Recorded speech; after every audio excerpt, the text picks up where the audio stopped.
5 de la tarde, 25 minutos. Hermosa tarde. Ojo, el domingo van a caer Pingüino de Punta. Oh, qué desastre. ¿Es lo único que va a caer, Conrado Hughes? No, algunos tenemos esperanzas de que caiga alguna otra cosa. Yo, por lo menos en lo personal, Sí. tengo algunos legisladores que van a perder su banca que me dejan muy contento. ¿Por ejemplo? No. Ah, no. Usted sabe cómo son los medios. Hace mucho tiempo está en los medios, tanto en la radio como en la televisión. Pero es conocido que hay algunos que no. Yo tengo muy buenos amigos en todos los partidos, Sí. pero hay alguna gente que, para decir algo, Constanza Moreira creo que no salva su banca. Bien, Rafael Michelini creo Ah. que no salva su banca. bien. ¿Andrade? Andrade Ahí a tiene- las risas ahí saca tiene- pero la ahí- banca suya y le regala una a Carolina Cose. Pero que ahí hubiera tiene un querido ver problema corriendo. usted, ¿no, Connie? Porque usted es anticomunista. Una de las definiciones personales por las cuales me identifico es como anticomunista. Anticomunista. Y Andrade es su amigo. Sí, porque eso no quita, es decir, yo desde el comienzo que estuvimos, digamos que comenzamos a discutir a marzo del 2017 en todas las voces, Sí. entre los dos hubo empatía. Han hecho una buena relación de amistad. Nos hicimos buenos amigos. Yo soy tolerante porque soy liberal. Sí. Él es tolerante porque es un comunista raro.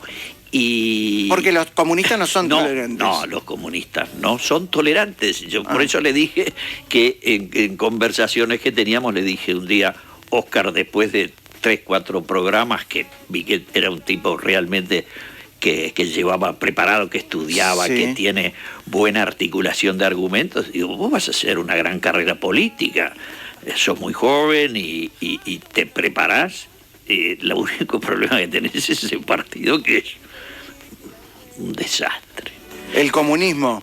No, el comunismo es un desastre humano, Claro. universal, Sí. pero el Partido Comunista del Uruguay es espantoso. ¿Por qué? Estuvo toda la historia al servicio de los personajes más deleznables y defendió... Por ejemplo, ¿cuáles son esos personajes? Por ejemplo, por esos personajes, digo, Eugenio Gómez, nadie sabe quién es Eugenio Gómez, cuéntenos, pero era el ¿quién jefe, es? era el capo del Partido Comunista en la década del 40 y el 50, pero por supuesto defendían a capa y espada a Stalin. Después fue reemplazado, fue purgado, como ocurre Sí. normalmente en ese partido, y vino Arismendi, Rodney Arismendi, que era un hombre más... El papá de Marina. El papá de Marina, un hombre mucho más razonable, pero por supuesto que siempre estuvo, representando la línea soviética, que en realidad lo que tenía en el Uruguay era una sucursal. Nunca, quedó claro cómo eran los balances. Ahora, qué extraño es el Uruguay, que cuando cae el comunismo en el mundo, vota muy bien el comunismo en nuestro país. Yo lo digo siempre, porque la gente tiene derecho a no acordarse, que el comunismo en el Uruguay, aunque no fue en esas circunstancias bajo el nombre Partido Comunista del Uruguay, cuando yo era niño el Partido Comunista del Uruguay tenía una lista que era el número 63 y se llamaba Partido Comunista del Uruguay. Después durante muchos años se disfrazó, es decir, a partir de los 60, cuando aparece el comunismo cubano y la revolución, el partido se presenta en la inmediata elección bajo el nombre Fidel, que quería decir Frente Izquierda de Liberación. A partir de allí, por muchísimos años, nunca más se vio Partido Comunista, y de hecho en el retorno democrático ellos se presentaron bajo una denominación que era Democracia Avanzada. Pero en el año 89, eso me parece maravilloso. Digo, maravilloso por lo trágico y por lo sorprendente. Porque forma parte de la historia de nuestro país. Ya es la historia de nuestro país. Sí. El muro de Berlín, hemos estado recordando y celebrando su caída, Sí. ahora durante en noviembre, en noviembre. ¿no? Sí. Entonces, que Ronald Reagan dijo: tira abajo ese muro. Eso fue unos meses antes. Uno de sus ídolos, Ronald Reagan, claro, ¿no? por supuesto. Pero digo, el muro de Berlín cae y las elecciones en aquel momento eran a fin de noviembre. Entonces cae el 9 de noviembre y 20 días después el Partido Comunista saca una votación monumental y gana dentro de la interna del Frente Amplio. No sé si tenés presente, pero digamos, el Frente Amplio siempre tenía un grupo que era el que ganaba, pero iba cambiando. En el 71 el que sacó más votos era el PDC, porque tenía votos en el Partido Demócrata Cristiano. En el Demócrata Cristiano, lista 808. En la elección del 84, el retorno democrático, el que saca más votos es Hugo Batalla, con el PGP. Y tiene 3 senadores y como 9, 10 diputados. El Frente sacó 21. Partido por el Gobierno del Pueblo. Partido por el Gobierno del Pueblo. En el 89, en la elección donde gana el doctor Lacalle, en el Frente, el que gana, el Frente sacó el 21% en esa elección porque Batalla se había ido y sacó el 9%, ¿no? Así lo que era el 30 tradicional ya del Frente se dividió en 2 partes. Pero dentro del Frente, el que ganó fue Democracia Avanzada, que que empezó a usar, además, empezó con el 10.001 y después un buen día le sacaron... 1001. Claro, le sacaron ese... No, en unas elecciones, ahora no tengo los números, pero de memoria te digo, en la primera vez que apareció Democracia Avanzada tenía 10.001. Era una guiñada para decir somos la 1001. Después pasó a ser la 1001 y un buen día retomaron todos los símbolos de una cosa que la humanidad entera vio desmoronarse sin que se disparara un tiro. Entonces... uno dice, qué gente curiosa los uruguayos. Sí, seguimos siendo curiosos porque el Partido Comunista del Uruguay tiene... No, ahora va a sacar una votación fantástica. Claro. Va a sacar una votación fantástica y es un mérito directo de Andrade. Que es su acérrimo enemigo en Twitter. Bueno, no es mi acérrimo enemigo, porque en realidad escribimos de cosas tan distintas. Bueno, pero sí porque compiten sí, eso sí. Compiten a ver quién tiene más seguidores. Eso es verdad. Eso es verdad, pero en realidad lo que pasa es que yo le llevaba mucha ventaja, porque yo lo invité a que se abriera una cuenta y de hecho su hijo Leandro... Usted lo invitó a Andrade a que se abra una cuenta en Twitter. Claro, y ahora Andrade lo pasa a usted por unos... Ayer yo celebré que había llegado 25.000, pero cuando abro el Twitter de mañana, me encuentro que Andrade se daba dique y tenía razón. Le mojó la oreja.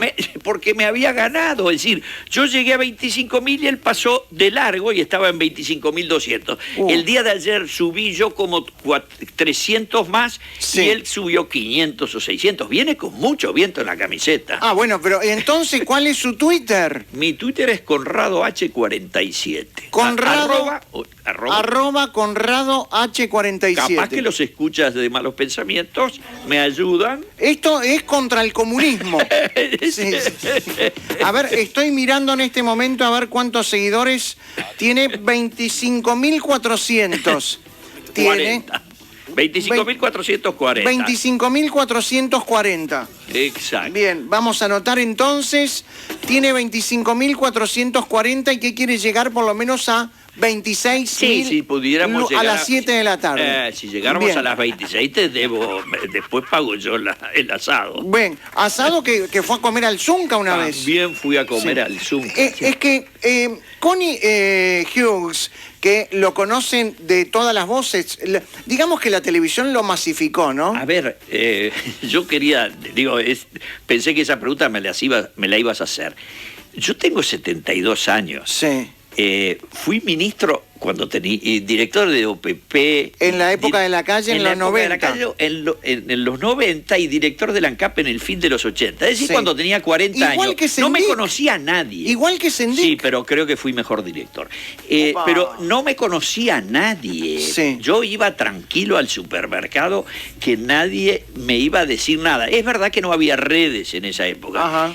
Ahora, cuando empecé a aparecer en la tele con 70 años, no puedo digamos, yo nunca actué ni hice ninguna cosa que estuviera mal adentro de un supermercado, pero no puedo dejar de atender a gente amabilísima que quiere sacarse selfies, felicitarme o comentar algo de lo que dije. ¿Incluso la gente de izquierda?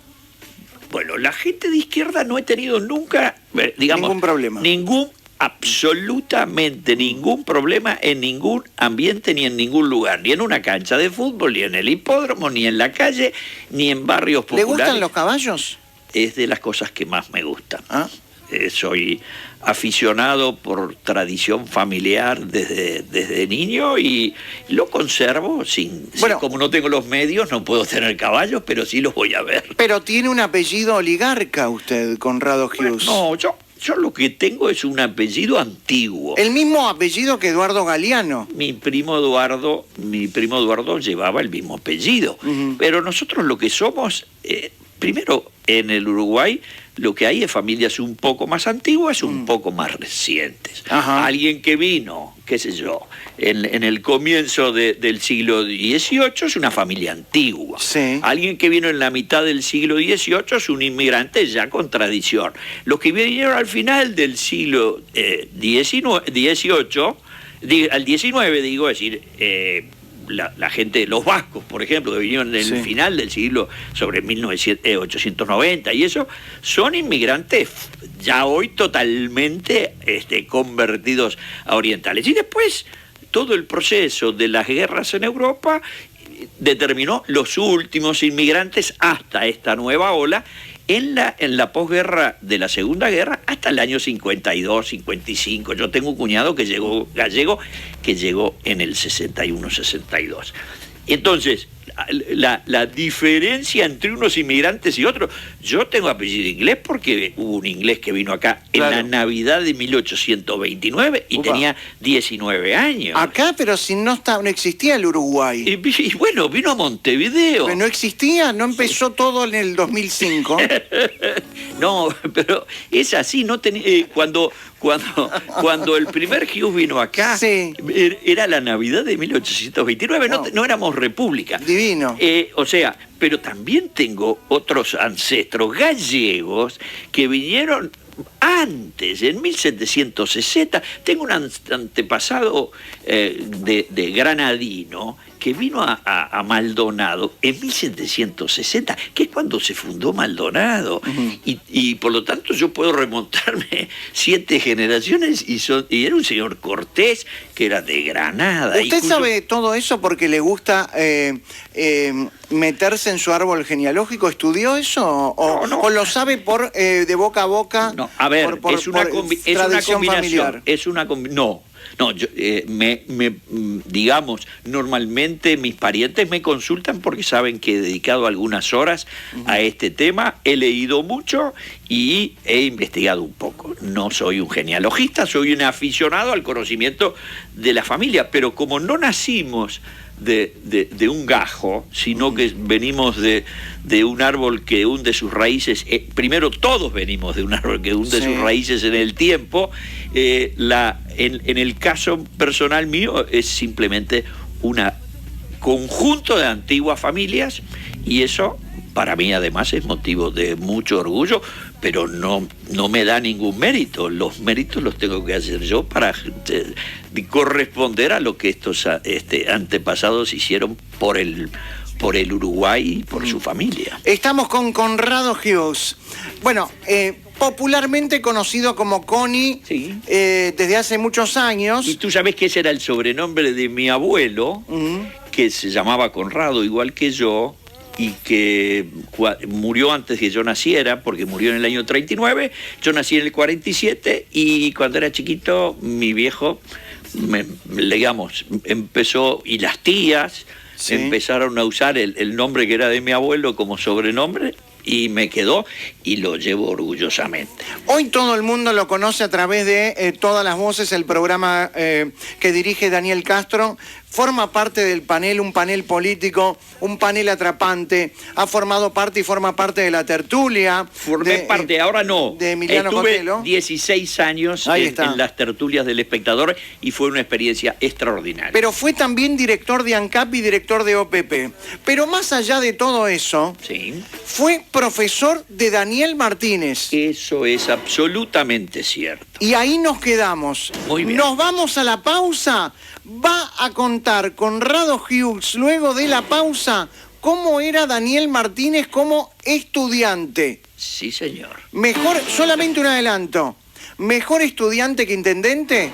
Ah, sin duda.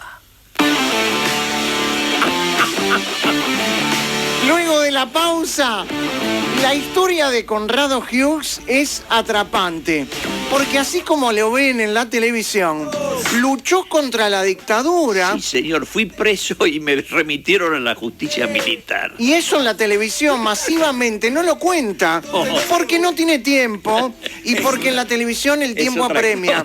Acá vamos a contar cómo luchó contra el no en ese acto del Cine Cordón. Bueno, tengo recuerdos muy divertidos, además de que me emocionan mucho. Vamos a preguntarle también sobre lo que sintió cuando Mujica asumió. Me acuerdo perfecto.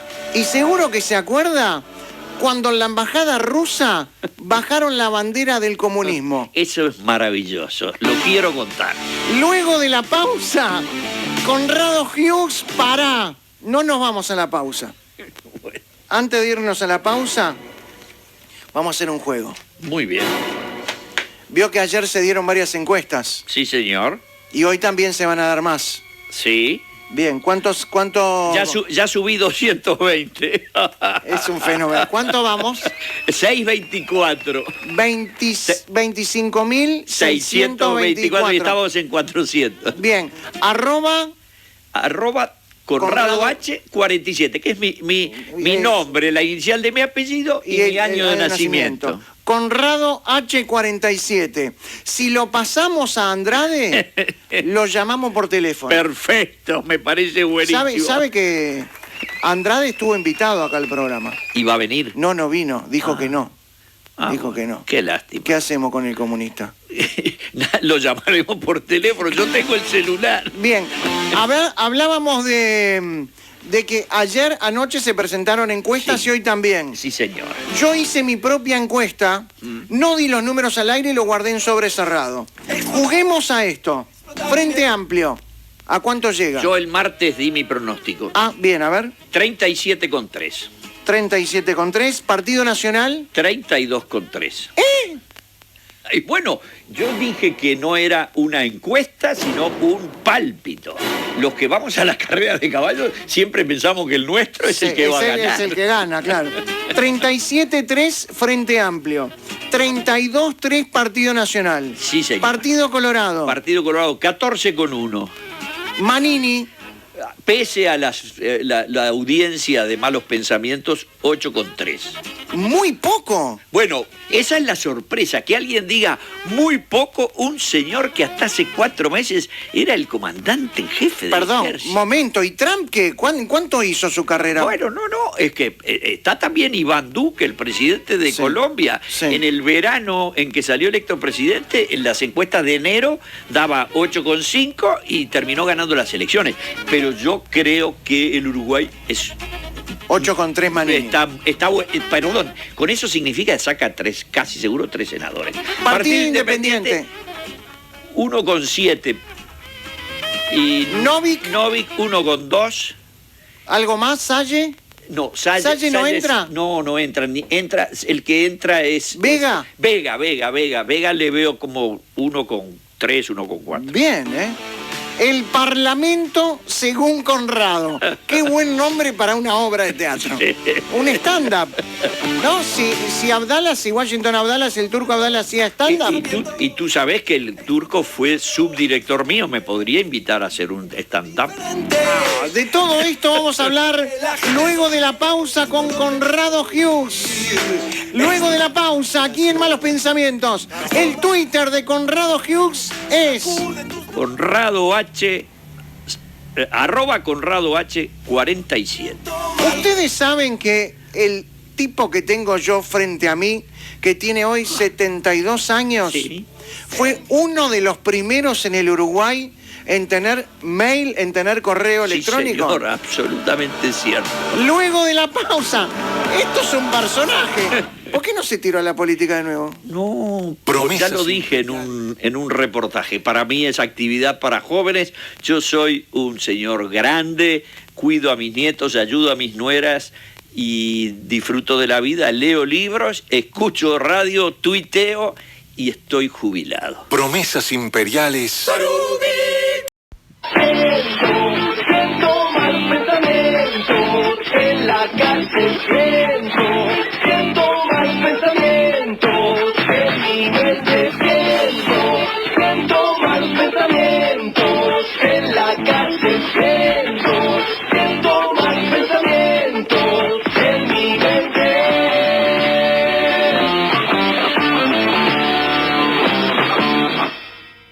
Son las 18 horas 2 minutos. Primero le tenemos que pedir disculpas a la audiencia, la tanda larga con todos estos temas políticos nos está volviendo locos a todos. Por suerte arranca la veda ahora, ¿no? Esta noche. Esta noche. Segundo, tenemos que avisarle a la gente que Connie Hughes, Conrado Hughes, está en una compulsa en la que le va la vida. Sí. Esto no le importa quién gane el domingo, le importa ganarle a Andrade en el Twitter. ¿Es así? Sí, pero tenemos que llegar, pasarlo. Todavía estamos unos 80 o 100 abajo. Sí. ¿Cómo estamos? ¿Cuál es el Twitter? El Twitter es arroba Conrado H47. Arroba Conrado H47. Si lo pasamos, va a contar cosas que no contó nunca antes. Sobre Andrade. No tengo. Algo personal debe tener. No, pero no, yo no tengo... Algo que así como lo que salió del pelado Martínez, así, algo loco. No, nada de eso, no. Bueno, ¿quiere escuchar la presentación de la entrevista? Porque arrancamos la entrevista sin presentación. ¿Cómo no? Ahora arranca. Malos Pensamientos presenta la entrevista. Nombre, apellido. La entrevista de Malos Pensamientos. ¡Qué miedote! La entrevista. Si no les molesta, continuemos con las preguntas. Hace mucho que no estás con un chico. Prepara tus oídos para la entrevista. ¡Pregúntame! La entrevista de la semana es presentada por Crédito de Valor. Solicita el préstamo a tu medida al 0800 2338. En Crédito de Valor creemos en vos. La entrevista. Conrado Román Hughes Álvarez nació en Montevideo el 10 de agosto de 1947. Es contador público, conferencista, profesor y panelista de las tertulias y de todas las voces, y ha estado vinculado a la política desde muy joven. Actuó en política desde los 13, es decir, pasé la cincuentena. La entrevista. Entre 1971 y 1999 militó en el Partido Nacional. Durante la dictadura militó por el no a la reforma constitucional de 1980, contribuyendo a la realización del acto del Cine Cordón, y con su mirada liberal integró el directorio de ANCAP entre 1988 y 1990. Solo con una temporada más de gestión de este directorio y del que presidió Raúl Sendic, pueden hacer desaparecer a ANCAP con toda tranquilidad, manteniendo el monopolio. Fui director de ANCAP y el primer día que asumí dije, yo soy partidario de la derogación del monopolio. La entrevista. El 1 de marzo de 1990, el presidente Luis Alberto Lacalle lo nombró al frente de la Oficina de Planeamiento y Presupuesto, cargo que ejerció hasta el 28 de agosto de 1991. La entrevista. Fue uno de los promotores de la economía liberal y desmontar el Estado ballista. Yo soy liberal, y cuando digo soy liberal en lo económico, soy liberal en lo político. Desde el 2017 participa como panelista del programa de debates Todas las Voces, pero su vocación por la discusión viene de mucho antes. Me gusta estimular el debate, mi actuación en la actualidad en Twitter y en las tertulias del Espectador. La entrevista. Hoy, Conrado Hughes. nos acompañen malos pensamientos para analizar la actualidad y la coyuntura política previa a la elección de este domingo. Y ya le hemos conseguido una silla bien cómoda para que espere sentado algunas cosas que él le viene reclamando a la izquierda desde hace tiempo. A mí me gustaría que alguna vez algún dirigente de izquierda hiciera un acto de honradez intelectual y dijera: esto se lo debemos a un grupo de gente que, siguiendo a un gran pensador y economista uruguayo, el doctor Ramón Díaz, en los años 80 dio la batalla por la sensatez de las ideas económicas, porque esas ideas, en las líneas generales, siguen vigentes. La entrevista. ¿De cuántas cosas vamos a hablar con Rado Hughes y vamos a tratar de que nos dé el tiempo? Sí, con las tandas que tenés. Bueno, hay que comer. Sí, yo sé. Y eso que no le pagan a los entrevistados. No es como la Argentina. Mirá qué liberal salió, ¿eh? Mirá qué liberal, qué oligarca. No es un trabajo, Esto es un trabajo. Está bien, yo te pago por la entrevista y me pagás por cada seguidor de Twitter. Eso. Conrado Hughes, ¿era buen alumno? Daniel fue un buen alumno. Había mejores. No, usted, estoy hablando de usted. Yo creí, no, porque como terminamos... Sí, pero de Daniel vamos a hablar después porque esto es radio y la gente se queda enganchada con esto. Perfecto. Yo creí que la pregunta ¿Usted era buen alumno? Yo fui un buen alumno durante toda la escuela y el liceo. ¿Fue abanderado? En mi colegio no había abanderados y si había, no era yo. No me acuerdo. ¿Por qué? No recuerdo. En las ceremonias me parece que que quien llevaba la bandera no tenía un régimen especial, o por lo menos yo no me acuerdo. Bien, pero increíblemente yo creo que el destino está escrito y hay algunas señales que hay que saber entender. ¿Wilson Ferreira Aldunate lo llevaba al colegio? ¿A usted? Wilson, Wilson vivía cerca de casa, en los años 50, y su hijo mayor, Gonzalo, que estaba un año arriba mío, yo estaba en segundo cuando empecé ese colegio, y él estaba en tercero. Había unos primos, una prima de Wilson que tenía sus hijos también a una cuadra de casa, y entonces nuestros padres se pusieron de acuerdo cuando éramos muy chicos. Yo a partir de los 9, 10 años iba solo en bicicleta con mi hermano Guillermo al colegio, pero hasta llegar a cuarto o quinto teníamos cadena del colegio. Sí, el pool. Eso que le llaman pool. Y Wilson venía... era una vez por semana cada padre o madre. En el caso de Wilson, en general venía Wilson, no Susana, y algunas veces siempre nos divertíamos mucho. A veces venía en un Opel que tenía con chapa de Colonia, porque él era diputado de Colonia. Pocas veces, en realidad casi siempre venía con el auto, una Citroneta que era de su mamá. Aquellas que tenían amortiguadores que uno parecía que estaba flotando en un colchón de agua, bueno, y además no tenía asientos atrás, pero era muy divertido porque Wilson además era de los tipos más graciosos que conocí en mi vida y el mejor contador de cuentos. Bien, luego vamos a hablar de la influencia de Wilson Ferreira Aldunate en su vida, pero... Fue muy importante en mi juventud. Usted fue creciendo y se acercó antes de acercarse al Partido Nacional y al wilsonismo, se acercó al Partido Demócrata Cristiano. Claro, porque desde los 12, 13 años yo tenía militancia en la Iglesia Católica. Ajá. Yo iba a un colegio católico, tenía una barra de amigos, iba a un colegio de varones, pero teníamos una barra de amigos que además de hacer deporte, andar en bicicleta, correr, jugar al básquetbol, al fútbol y al rugby, y hacíamos actividades sociales y en consecuencia... nos acercábamos mucho a actividades de la iglesia. Y en esa vinculación terminé en el Partido Demócrata Cristiano y lo recuerdo muy bien porque trabajé en la campaña del 66, que fue la primera que yo voté, pero sí. también recuerdo haber trabajado en la del 62, donde apenas era simplemente... Y ahí conoció, por ejemplo, a Lescano y a Cancela. Ellos, a ver, digamos, de la juventud en aquel momento estaba Walter Cancela, ahora desaparecido recientemente, estaba Héctor Lescano, que era más joven que yo, estaba el contador Juan Yang, y que fue director del Banco República y que estuvo en el Pacto del Club Naval. Es decir, y después cuando entré a preparatorios como militante del PDC, me encontré con mucha gente más, y digamos, desarrollé una amistad que conservo hasta hoy. ¿Y Wilson lo recordaba, que lo llevaba al colegio? ¿Usted le contó?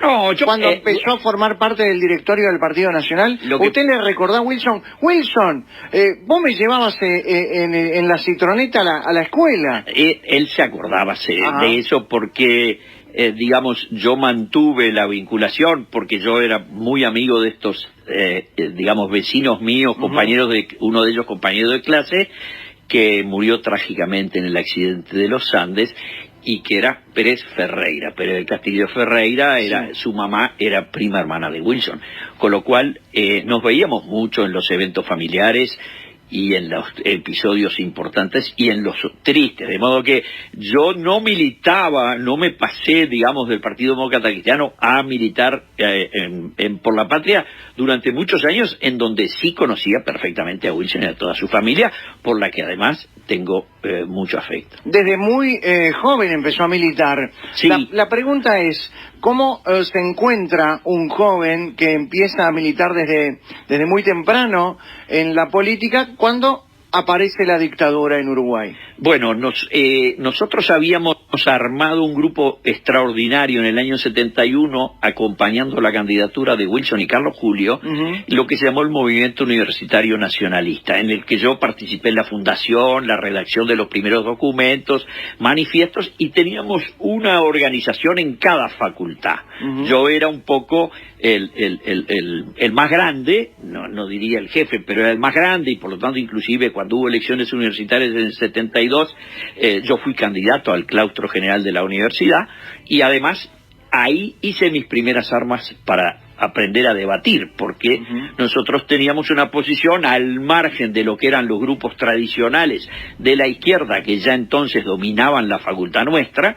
Yo me peleaba mucho con una persona con la que mantengo hasta ahora una estrechísima amistad, que él es comunista y vive en Miami, y yo soy liberal y vivo en Montevideo. No entiendo, ¿cómo es comunista y vive en Miami? Bueno, es muy conocido, es un periodista, el canario Jorge Robinsky, era la voz del Partido Comunista en la Facultad de Ciencias Económicas. Era un personaje además muy divertido porque mide 1,90. Qué comunismo raro, ¿no? No, lo que tiene es un vozarrón impresionante, y nos peleábamos, estábamos en la misma clase. No, pero digo, ser comunista y vivir en Miami, eso demuestra que es comunista y no boludo. Bueno, pero él cuando se fue a vivir a Estados Unidos, hará unos 10 años, y trabajó en radio en la 30. Trabajó en radio en el Uruguay, trabajó en programas de televisión. La hija es exitosa. Es una exitosa periodista, exactamente, y él sigue participando en el debate del Uruguay desde su cuenta de Facebook, que yo sigo, y normalmente le mando mensajes y comentarios. Pero estábamos en la dictadura. Y bueno, en la dictadura nosotros hicimos un pequeño grupo, éramos todos estudiantes que estábamos terminando, nos recibimos, de hecho el grupo éramos 8, 2 agrónomos, 2 abogados, un ingeniero, todas personas que después fueron figuras públicas, por actividades gubernamentales y cosas de ese tipo, y nos reuníamos regularmente para participar en los pequeños gestos de resistencia a la dictadura. Por ejemplo, todos los 10 de septiembre estábamos en el monumento a Aparicio Saravia, se organizaban a veces algunas cantarolas con personajes o cantantes como el caso de Carlos María Fossati, entonces se armaba un poquito de... Conrado, lo interrumpo y le pregunto, ¿usted cree en la teoría de los 2 demonios? ¿Usted cree que los tupamaros fueron los responsables de que la dictadura llegue a nuestro país? Estrictamente creo que sí. La sensación que tengo, porque yo fui un joven que tenía aspiraciones y sueños políticos y obviamente no tuve carrera política, digo, bueno, eso es una decisión personal, pero de hecho entre el año 73, junio del 73 el golpe, pero estaban los militares desde el 9 de febrero, que fue aplaudido por el Frente, hasta el pacto del Trunaval. ¿Por algún grupo en especial del Frente? No, fue todo el Frente. Ajá. Todo el Frente. En especial, por supuesto, el Partido Comunista, como no podía ser de otra manera, el diario La Hora tiene unos panegíricos a la proclama, porque les decían que, porque en esa época, no es ahora que ellos creen que la gente de izquierda cree que hay militares malos y militares buenos, porque si creyeran que todos los militares son malos, que es lo que venden acá, no podrían estar 5 minutos en Venezuela, donde todos los que gobiernan, todos los que dirigen, todos los que mandan y todos los que torturan, son todos militares, del primero al último, empezando por el delincuente de Diosdado Cabello y siguiendo por todos y cada uno. Todos y cada uno, y lo han visto hasta el chofer de Bondi disfrazado de milico. Pero digo... Está hablando de Maduro. Claro, porque él lo que es chofer de Bondi, y cuando vino acá a Montevideo lo que pidió fue un Bondi. Sí, manejó un ómnibus de gusto. Exacto, le hicieron el gusto. Pero digo... debe ser por eso que no lo condenamos. En el verano de 1973, los que aplaudían, ¿sabe por qué? A ver... La gente dice, ¿y por qué aplaudían a los milicos que se sublevaron contra el gobierno que se había instalado hacía 8 meses? Yo no tenía ninguna simpatía por el señor Bordaberry, que era de Pacheco, a quien detestábamos. Después le adquirí gran respeto. Pero estos aplaudieron cuando los milicos tomaron... Cuando dice estos, ¿estamos hablando del Frente Amplio? Sí, y especialmente el Partido Comunista. Pero, ¿sabés qué pasa? En ese momento había una dictadura en el Perú que dirigía un generalote que se llamaba Velasco Alvarado. Y Velasco Alvarado, que era un delincuente cachafaz, había proclamado en el año 68 reforma agraria, de todas mentiras y sistemas de robo escandalosos, a favor, por supuesto, de sus amigos militares. Había restringido todas las libertades y muy en especial la de prensa, y entonces eso se llamaba peruanismo. Duró lo que un lirio. Después vino un milico un poquito menos energúmeno, igual se llevó puesto al presidente Belaúnde Terry, este señor Velasco Alvarado, vino este señor Morales Bermúdez, y un buen día, muchos años después, el arquitecto Belaúnde Terry volvió a ganar elecciones y se terminó el peruanismo. Y acá aplaudían a los peruanistas. A esto voy. Usted hace referencia para que la gente entienda, porque los tupamaros creían, o por lo menos así lo venden ahora, que iba a haber una dictadura peruanista, ¿no? Peruanista, había peruanistas. Y a los 5 minutos se dieron cuenta que imperialismo. Lo que las instituciones democráticas no tienen matices. Por eso aplaudía el Frente Amplio la dictadura. Totalmente. Y después se dieron cuenta que habían estado acompañando y aplaudiendo a quien no debían. Pero pasados esos años, nosotros militamos modestamente. ¿Qué hacíamos? Copiábamos cassettes que venían desde donde estuviera Wilson, que básicamente esos años estuvo en Londres y en Cataluña. Y entonces hacíamos reproducciones, pero te podías ir en cana. A mí solo me tocó ser remitido a la justicia militar. ¿En cana? 4 días. 4 días en ocasión del 14 de noviembre del 80, cuando se hizo el primer acto en contra de la reforma constitucional, o lo que se conoce con el nombre del voto por el no. El voto por el no. En el Cine Cordón, acá yo fui firmante, porque la mayoría de los políticos, yo estaba en la Junta Nacional de Por la Patria representando a los jóvenes, y la mayoría de los políticos no podían firmar, había que presentárselo a un coronel que era el jefe de policía de Montevideo, que se llamaba el coronel Núñez, y había que presentar una nota. Entonces la presentaron una nota, la firmó el ingeniero Terra, la firmó el escribano Esperanza, que eran unos señores mucho más grandes que yo, pero que no eran políticos con cargos digamos parlamentarios, y por lo tanto no estaban proscritos. Y yo me dijeron, ¿y Connie puede? Sí, yo firmó. Y me hicieron una ratonera, me llevaron, me trataron bien, Bueno, porque ya eran los 80 y ya eran otros aires. No, algunos igual en esa época seguramente no lo trataban como nosotros. De todas maneras, nos mandaron a la justicia militar y nos interrogó ahí en el 8 de octubre un coronel del aire. Cuando salimos, nos dijeron, mañana lo sueltan, y efectivamente al día siguiente nos soltaron. Y unos meses después recibí una notificación de que no había violado por organizar un acto para votar. Estamos hablando del acto del Cine Cordón. Del Cine Cordón que fue dos semanas antes. Ahí está, en una frase para que la gente entienda de qué significaba ese acto en el Cine Cordón.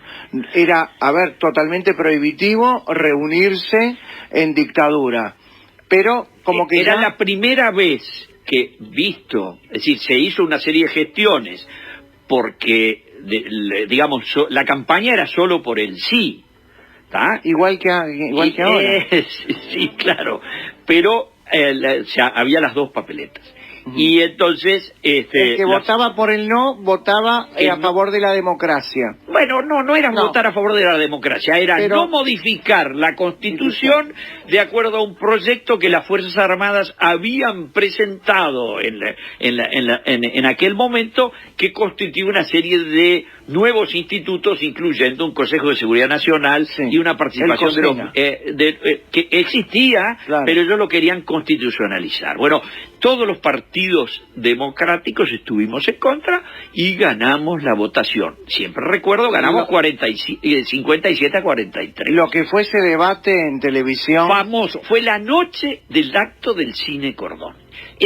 Mismo día fue el debate. El famoso debate del lugar del humo. Tenemos a Tarigo de un lado y a Volentini del otro. Exacto, y está el doctor en el medio. Carlitos Yacosa, Vanessa Ian, eran los dos periodistas del canal, y está además el doctor Viana Reyes, que era un rector de la universidad, por el sí, y el doctor Eduardo Ponce Echeverri, del Partido Nacional, que esa noche, porque eso se grabó a media mañana, bien, pero se puso al aire a las 10 de la noche.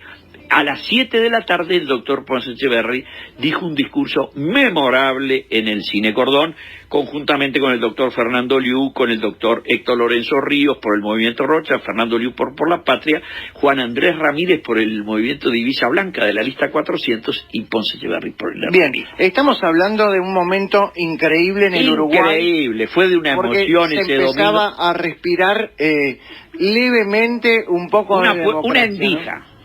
Una endija. Después vino los episodios del 82, donde fui integrante de la lista ACF para las elecciones internas de los partidos políticos, y salí electo convencional.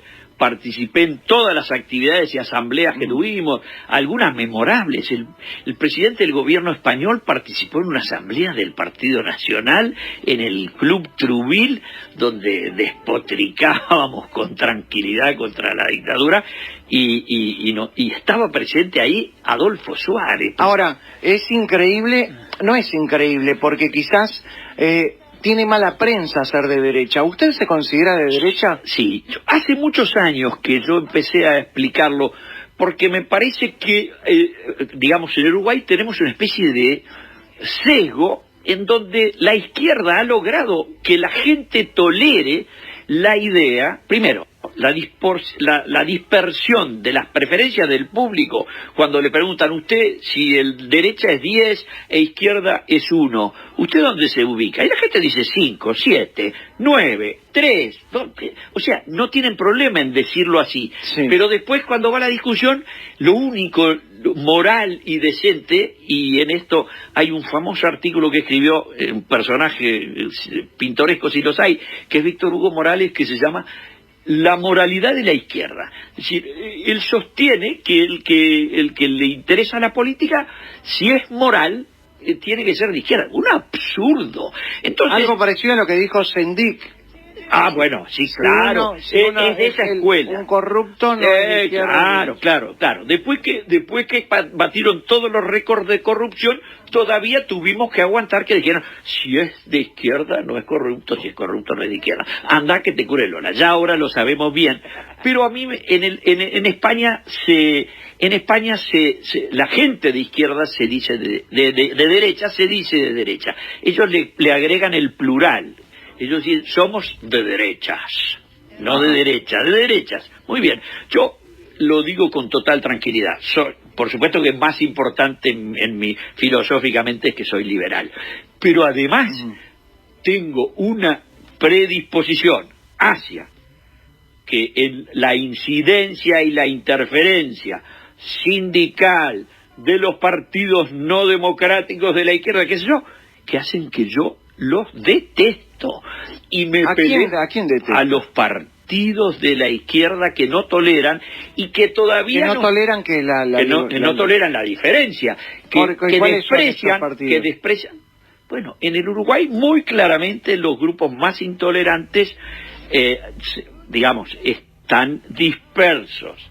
Pero hay algunos que tienen una tradición, que ya lo dije en el primer bloque, que es el viejo Partido Comunista. Pero, por ejemplo, los socialistas eran siempre en Uruguay, fueron gente muy tolerante, claro, y sí. Sin embargo, ahora han tomado por asalto el partido, desplazaron, por ejemplo, van a sacar un senador, y el senador va a ser Olesker, que es un personaje absolutamente intolerante, insufrible, y por supuesto con el que tengo viejas discusiones, porque era militante de la ultraizquierda de la facultad en los tiempos en que yo era militante de los blancos en la facultad.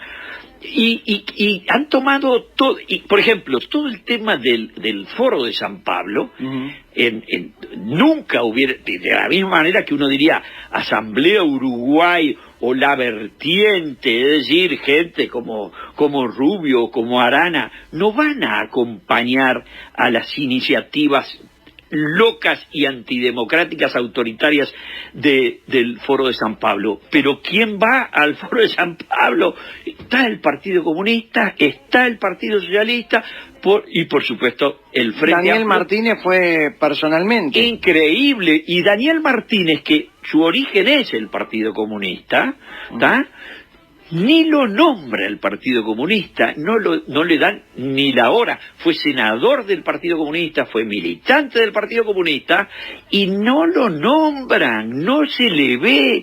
Y por supuesto desplazaron también a personas mucho más serias y sensatas como Daisy Tourné o como Mónica Xavier o como tantos socialistas que uno aprecia y respeta, como respeto a la gente de Asamblea de Asamblea Uruguay, o como aprecio y respeto a gente de La Vertiente o del grupo de Michelini o de Nin. Ahora, usted dice claramente soy de derecha. ¿A cuánto está de ser facho? No, soy lo más antifacho que se pueda imaginar. Jamás en la vida. Porque la gente hoy asocia ser de derecha con facho, sos un facho. Sí, pero eso es el problema, ese es el tema de convertir a las palabras en un objeto arrojadizo. Es decir, facho, que digamos en España le llaman facha, que viene de, digamos, de las disputas en la Italia de Mussolini, porque Facio es el as está en el escudo de los fascistas, es un conjunto viene de los romanos, el símbolo y todas las cosas, no viene al caso. Y esos se llevaron puesto a la vida democrática, a la convivencia y a las reglas del derecho. Entonces, es lo mismo que el tema neoliberal. Yo soy liberal y cuando me dicen soy neoliberal, no sigo porque no conozco ningún pensador neoliberal. Yo los pensadores que conozco son liberales y en general los que me gustan más expresaron su sapiencia y sus teorías hace 300 años. Empezaron en un grupo de filósofos extraordinarios en Escocia en 1770, que eran David Hume y Adam Smith. Entonces yo soy, si quiere ponerme un mote, un mote o identificarme, yo me proclamo paleoliberal, que quiere decir liberal pero muy antiguo. Y de derecha, de derechas. Y de derechas. Pero facho son... Jamás, claro. Y nunca me lo han dicho, también es verdad. Ajá. Nunca nadie ha sido tan atrevido de decirme facho, porque además saben que nunca en la vida participé de ninguna acción que significara la falta de respeto a los demás en ningún sentido de la vida democrática. ¿Siente que el fascismo y el comunismo se dan la mano? Pero tienen la raíz común. De hecho, Mussolini era del Partido Socialista Italiano. Entonces, Hitler se dio la mano con Stalin. Sí, pues ¿cómo? Pero hicieron un pacto en el año 39 cuando Hitler se invade Polonia y se come el corredor del Danzig. Descubren que los rusos se hacían los fechas, se decía en mi época, se hacían los fechas porque tenían un pacto que había firmado Ribbentrop con Molotov. Entonces, digo, no hagan más versos, estudien un poco de historia. Falta un poco, hay mucha ignorancia, no solamente históricamente. Pero perdón, eso es, nuestro sistema educativo se ha deteriorado de tal manera, ¿cómo van a poder leer historia? Y saber la historia del siglo XX nuestros alumnos si no pueden leer un texto elemental escrito en idioma español sobre pregunta o un problema de matemáticas? ¿Usted cree esa teoría que cuanto más ignorante es el pueblo, más fácil son para gobernar? Y esa puede ser... No es que sea más fácil, no es que sea más fácil, es que obviamente aumenta la dependencia del poder. ¿Usted cree que el Frente Amplio trabajó para eso? No trabajó. Lo logró, pero eso es por los errores de sus concepciones en los segmentos en donde cometieron errores, porque lo dijo, está dicho en esa introducción que hicieron sobre una opinión mía de hace un tiempo. En el terreno económico, ¿quiénes fueron los que plantearon en los últimos 40 o 35, 40 años en el Uruguay? El Uruguay debiera tender hacia su apertura exterior, es decir, reducir aumentar su coeficiente de comercio exterior, más importaciones, más exportaciones, abrirse al mundo, participar en los grandes conglomerados comerciales, participar en la Organización Mundial del Comercio. ¿Quiénes dijeron hay que tener sensatez y cuidado en las políticas macroeconómicas porque esas son las que determinan la inflación? ¿Quiénes son los que dijeron hay que ofrecer las garantías que nuestro sistema legal tiene para que se instalen y vengan empresas? Todas esas cosas se dijeron y se plantearon básicamente a partir del retorno democrático por los dos partidos tradicionales, con distintos énfasis, con distintas intensidades, pero yo no le haría el agravio ni al contador Dabrié, ni a Ricardo Servino, ni a Mosca, ni por supuesto ni al flaco Achugarri, de decir que ellos trabajaron y dirigieron la economía uruguaya orientada a que le fuera mal al Uruguay. No, estaba orientado a que le fuera bien, que cuando las cosas vinieron muy mal por otros factores básicamente exógenos, como fue la crisis argentina del 2001, hablando del 2001. La crisis argentina del 2001, la velocidad con que el Uruguay salió hizo que el gobierno del último año del doctor Valle, en las primeras estimaciones de crecimiento del producto, registró 12%. Después lo corrigieron porque había algunos errores, digamos, en la elaboración de esos índices. Pero la crisis del 2002, que fue enorme, sí, y claro, que además se llevó puesto a grandes partes de nuestro sistema financiero, fueron corregidos ¿por quién? Por el gobierno del Frente Amplio. No, fue corregido por el gobierno de la coalición del Partido Nacional y el Partido Colorado, que juntos habían acordado, luego del triunfo del doctor Valle en la primera vuelta de la elección en octubre del año 99, y fue electo el doctor Valle. ¿Cree que la historia va a poner a Valle en un sitial mucho más importante de lo que hoy la gente lo tiene presente? Petty, yo no voy a estar, pero primero, hoy es el aniversario de la muerte de Jorge Valle. Una extraordinaria persona que, dicho sea de paso, voté orgullosamente en esa elección de noviembre del año 99, y con cuyo trato, no amistad, sería un atrevido si dijera eso, pero con cuyo trato disfruté en muchas ocasiones en mi vida.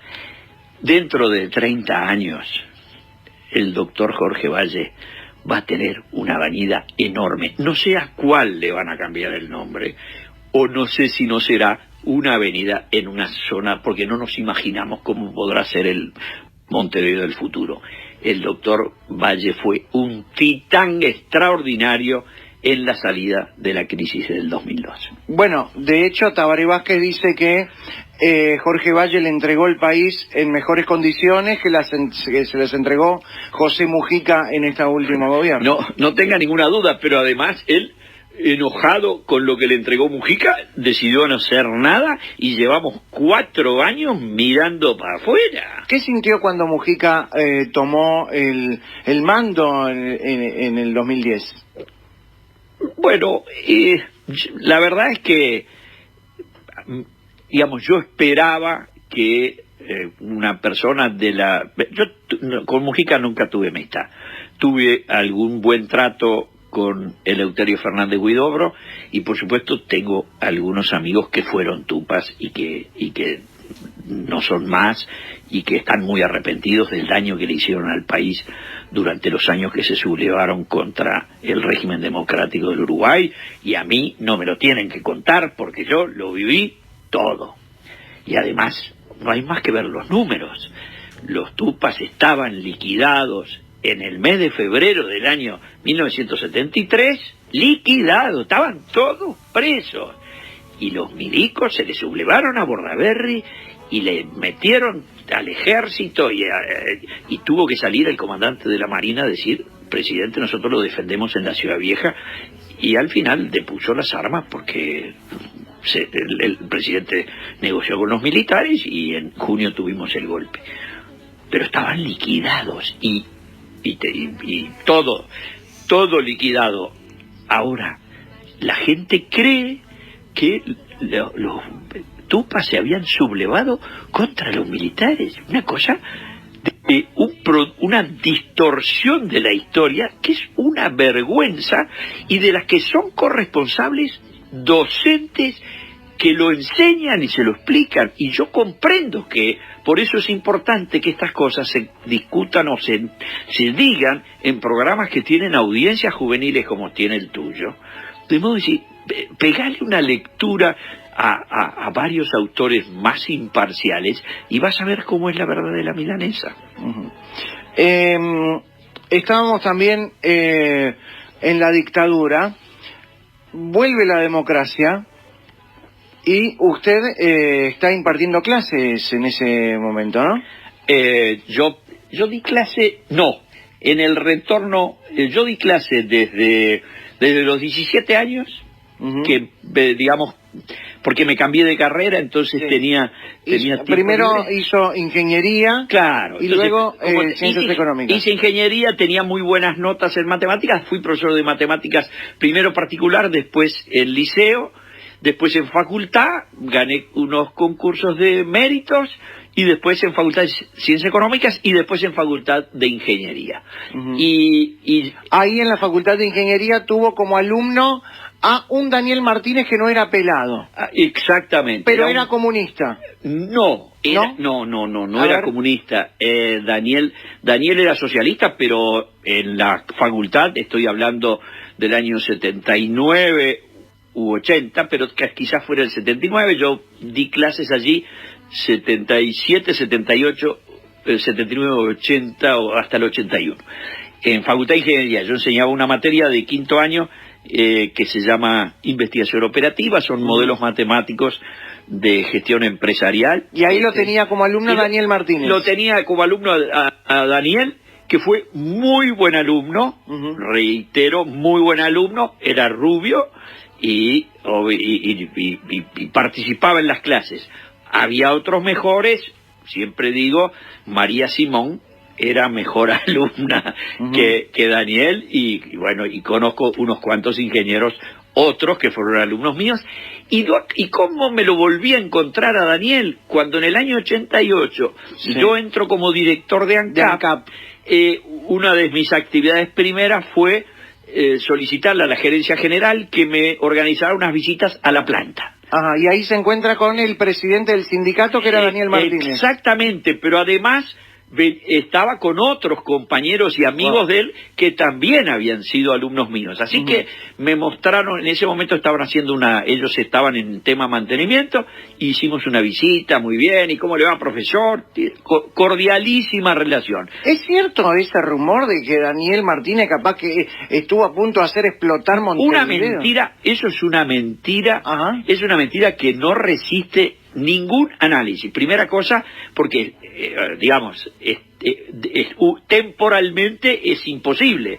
En el año de 1973, cuando apagaron el fósforo, Sí. que efectivamente ocurrió en la resistencia de los primeros días del golpe, cosa que yo siempre aclaro, la resistencia a la dictadura del conjunto de sindical terminó el 15 o el 10 de agosto del año 1973. Después de eso, minga. Había habido, sí, la famosa marcha del 9 de julio, Sí. esa nos acordamos todos, y después volvieron todo el mundo a laburar, todos volvimos a laburar y se terminó.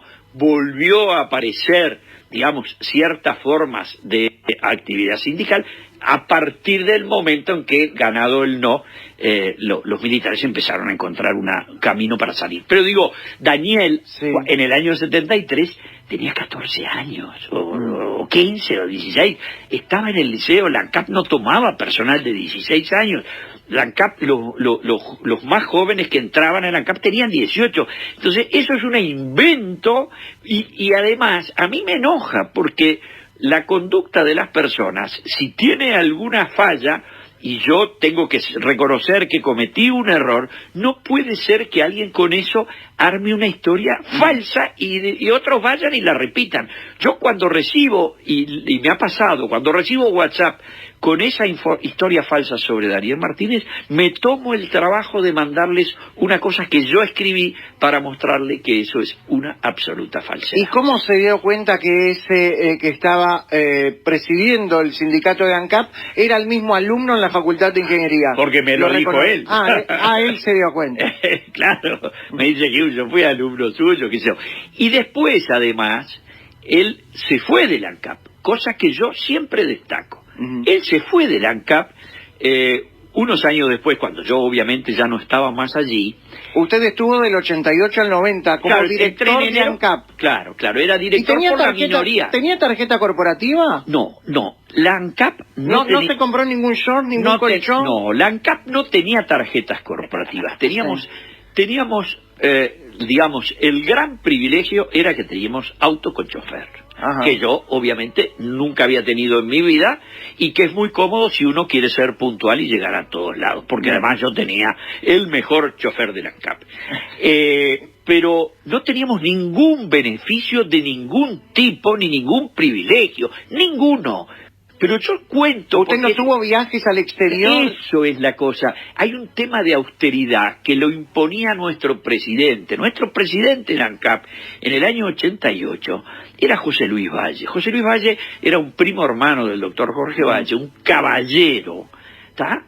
Que no tenía que explicarnos que había que tener un comportamiento austero y correcto por demás al estar dirigiendo una empresa que en aquel momento tenía 6.000 empleados.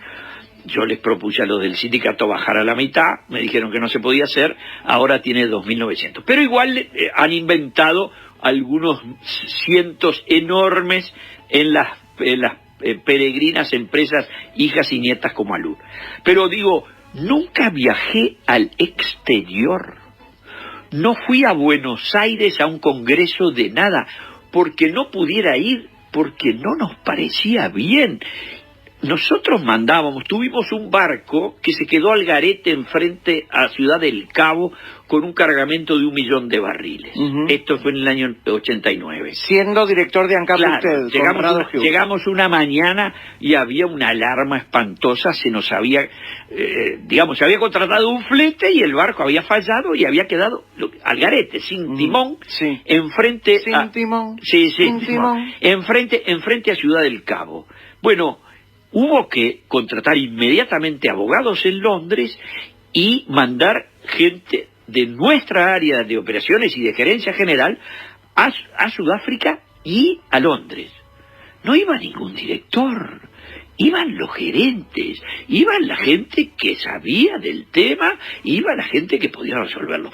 Estas prácticas de que ahora todos tienen tarjeta Platinum y termina el año y hicieron de los 365 días del año, 150 de viajes por el planeta, es una cosa con la que habría que terminar en el próximo gobierno por respeto a los ciudadanos, porque es un escándalo. Usted lo trató a Raúl Sendic como la imagen del chanta moderno. A ver, a mí me fastidió mucho, obviamente yo no admiraba a su papá, lo hago responsable del desencuentro tremendo que los uruguayos sufrimos en los 60, y ahí tenía que ver el señor Raúl Sendic. Padre, claro.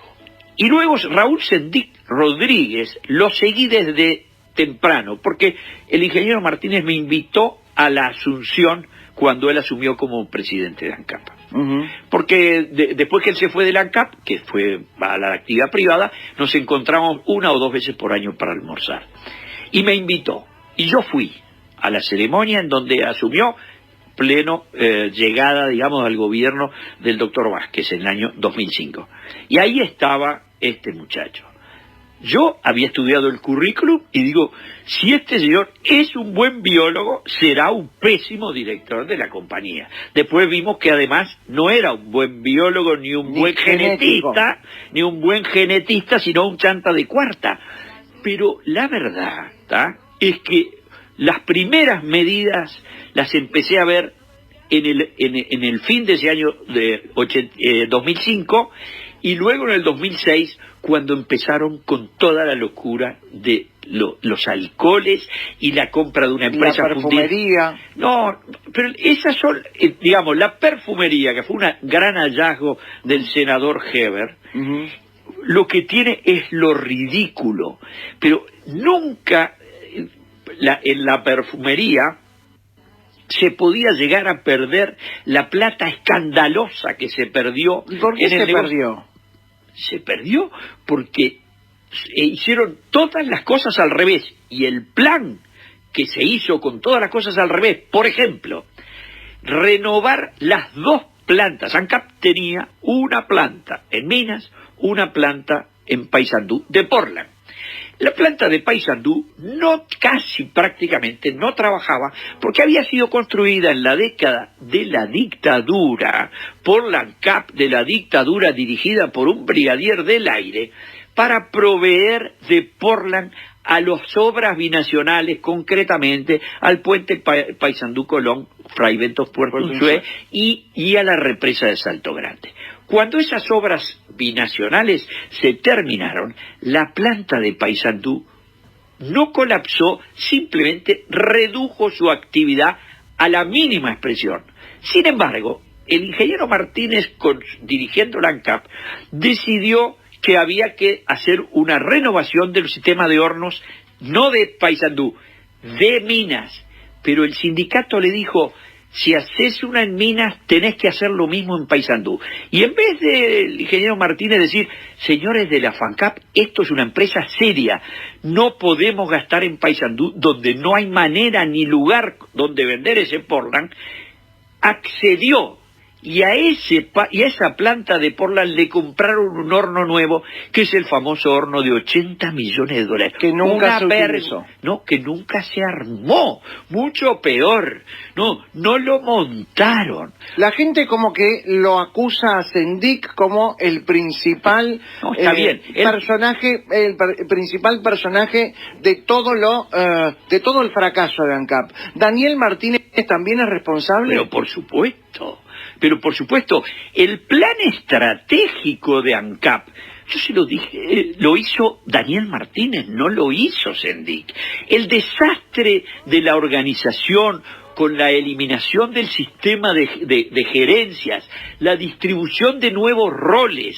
El ingeniero Martínez, que tiene... no tengo por qué criticarlo, tiene una buena formación en gestión de empresas, se pasa hablando de que era una organización muy piramidal. Está bien, era una organización piramidal y que él puso una organización más de redes. Nada, lo que hicieron fue un desastre atrás del otro, y toda la causa fue el acuerdo de compra de petróleo con Venezuela hecho con el dictador Chávez. Pero eso es muy largo, no voy a aburrirlos con mi historia de esto, que es impresionante. No solo no nos está aburriendo, sino que nos vamos a seguir divirtiendo luego de la pausa. Luego de la pausa, Conrado Hughes. Siguen malos pensamientos. ¿Cómo va con el Twitter? Enseguida... Adelante, Conrado Hughes, con el Twitter. ¿Cuántos seguidores ha subido? 909, así que ya estamos por llegar a 26.000. Perfecto. A ver si pasamos a ver Oscar. cómo está Oscar Andrade. A ver cómo está Andrade, Oscar. 903. Estoy arriba. Hemos pasado al comunismo. Vamos a hablar con Andrade luego, ¿eh? Sí, yo creo que se impone. Luego de la pausa, vamos a hablar un poco más de lo que es la realidad que se nos viene. De lo que vamos a vivir desde el domingo hasta noviembre y después hasta marzo. Conrado Hughes, un tipo de historias monumentales. Luego va a contar la emoción que sintió al ver caer la bandera. Esa es maravillosa. La bandera comunista, la de la hoz y el martillo. ¿Vio que Carolina Cosi se sacó una foto al lado? Sí, digo, hay gente que no tiene respeto por la sensibilidad de la gente. Salir con una bandera que corresponde a un ejército y a un país en donde murieron 100 millones de personas. ¿Mataron? Sí, murieron, fueron asesinadas 100 millones de personas para imponer un plan que después se cayó sin disparar un tiro. Es un bochorno. Pausa.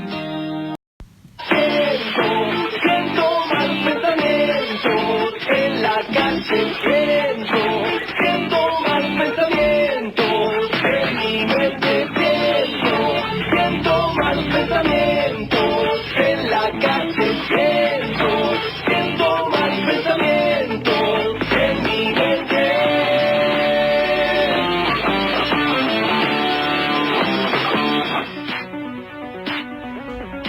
7 de la tarde, 3 minutos. Nos reímos con Connie porque lo está constantemente mirando el Twitter a ver si lo pasó a Oscar Andrade. Y adelanto que lo pasé hace 2 minutos. Ya estoy En 25.985 habíamos hablado de que en 26... En 26 yo calculaba que lo íbamos a dejar. Exactamente. Sí. Y mirando a Oscar, que está en 25.903, ya le sacamos 80 de ventaja. Ya lo pasamos. Bien. Lo vamos a llamar, pero no ahora. Lo vamos a llamar al final. Al final lo llamamos. Sí, señor. Lo llamamos. ¿Cuál es su Twitter, Conrado Hughes? Conrado H47. Estaba leyendo algunos de los mensajes que lo saludan, pero el que más me llama la atención es el que dice: lo estuve buscando a Conrado en Twitter y no lo encontré, porque puso Conrado con doble R. Oh, bueno, pero eso requiere algunas horas de la escuela, porque después de N va una R y se pronuncia fuerte. Conrado, una R sola, H47. Bien, seguilo en Twitter, que si lo pasamos a Andrade, que ya lo pasamos, pero igual si nos mantenemos, lo llamamos antes de terminar la nota, ¿eh? ¿Qué está leyendo ahora? No, estaba mirando en el momento que paso a 26, porque yo saco fotos de pantalla cuando 72 años. Claro. Parece un nene chico con el Twitter.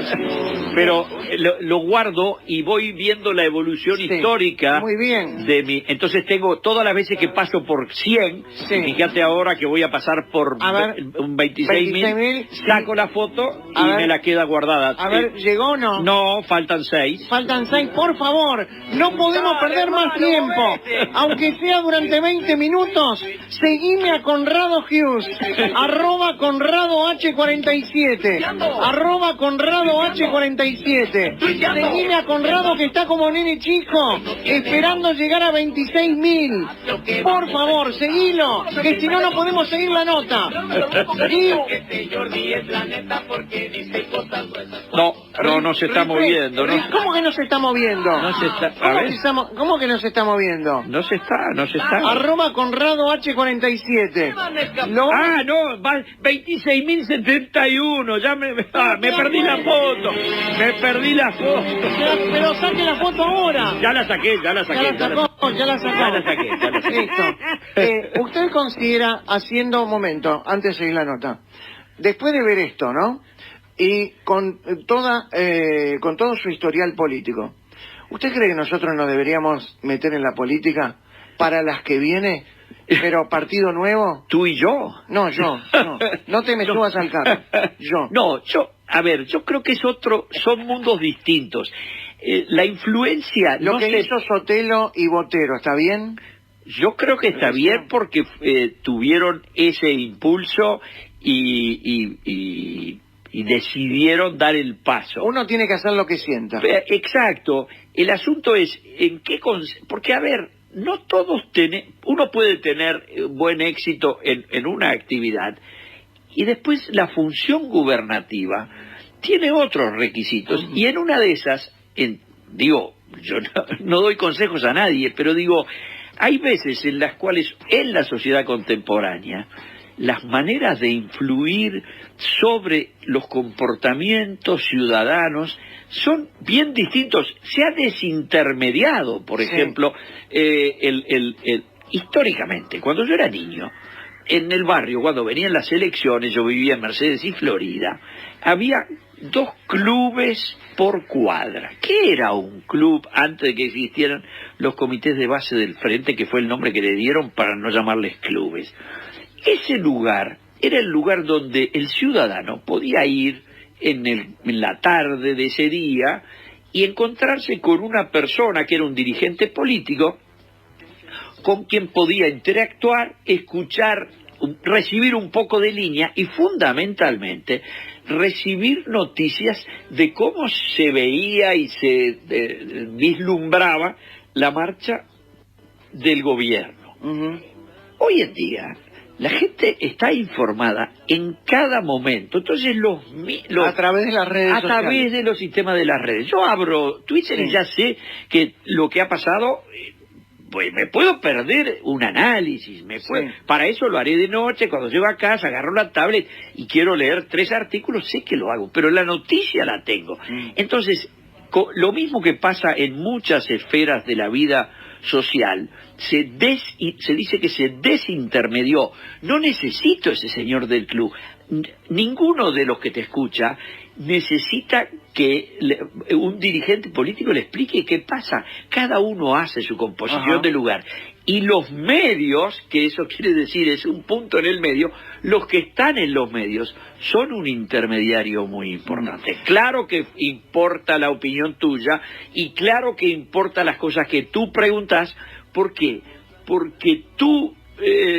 tu manera de expresar, de comunicarse con tu público, genera una empatía que hace que tú tengas 430.000 seguidores y yo 26. O sea... Bueno, pero ahí está bien, yo tengo 400, no sé, y pico, no los cuento, pero...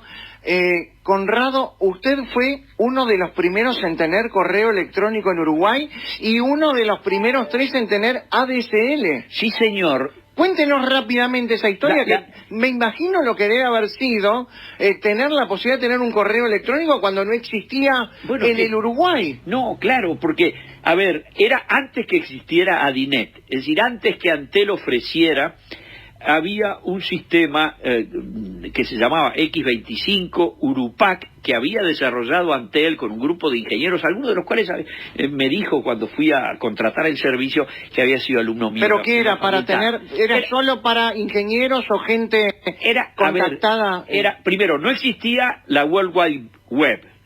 Nosotros ahora hablamos de Internet, pero... Vamos a contarle a la gente que capaz que, viste que hoy hay tanta ignorancia, que la World Wide Web... Es del 94. Claro, pero es www, sí, quiere decir World Wide Web. Es la telaraña mundial. Claro, la telaraña. La web es la telaraña.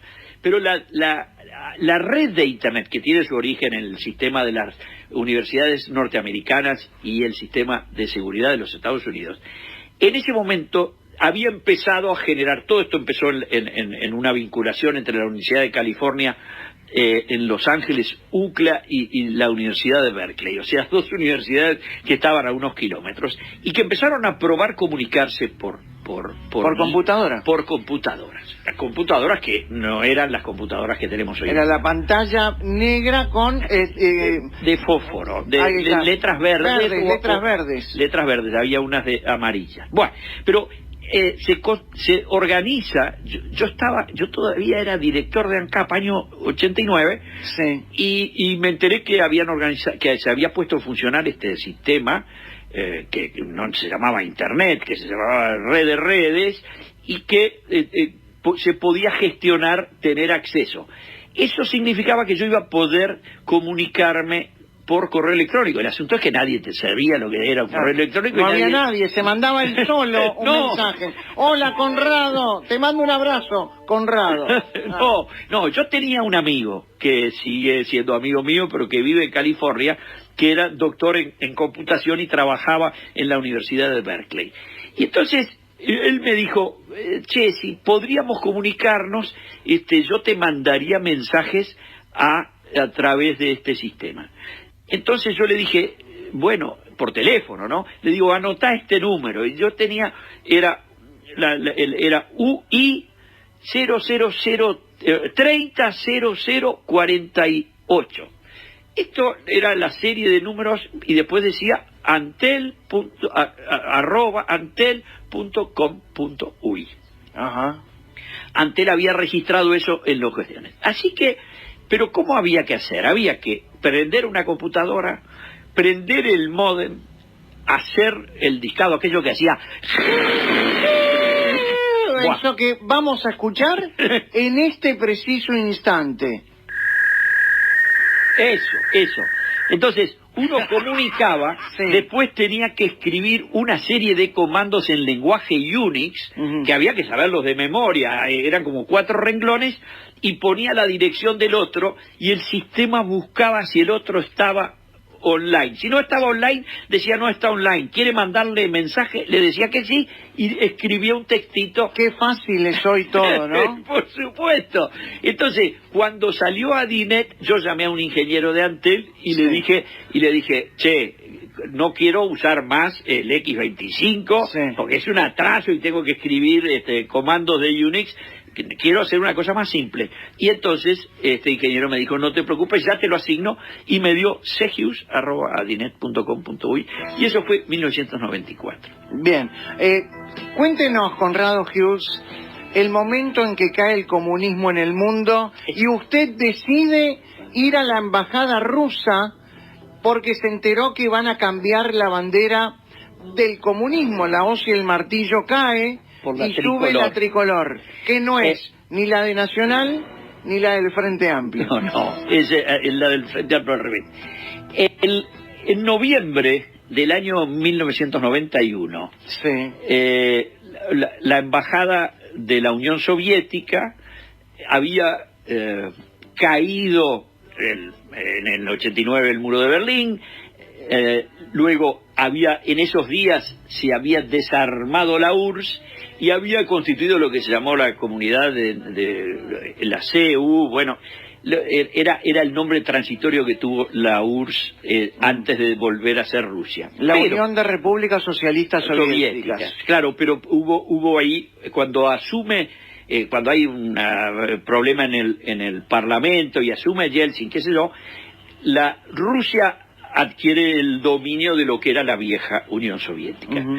Pero todas las repúblicas empiezan a independizarse. Las que más rápido se independizan y no vuelven nunca más a estar bajo la égida de Moscú son, por ejemplo, las repúblicas bálticas. Estonia, Lituania, Lituania, nunca más en la vida las agarran los muchachos. Pero bueno, ¿qué pasa? Yo estoy escuchando, yo siempre en esa época además trabajaba, así que me levantaba bien tempranito, 7:45, escuchaba a Villegas el informativo y escucho que decía: en la mañana de hoy el embajador de la Unión Soviética arriará la bandera de la URSS e izará la bandera de la Federación Rusa. Yo no sabía cómo era la bandera de la Federación Rusa. El embajador se llamaba Laptev y estaba en Montevideo desde el año 84. Era muy gracioso. Si hay grabaciones, búsquenla, porque la manera como hablaba español era desopilante. En la embajada de Rusia. En la embajada de Rusia. Entonces, yo vivía en Soca, casi Libertad. Entonces escucho a Villegas que dice eso. ¿A qué hora será? Y dice a las 8:30.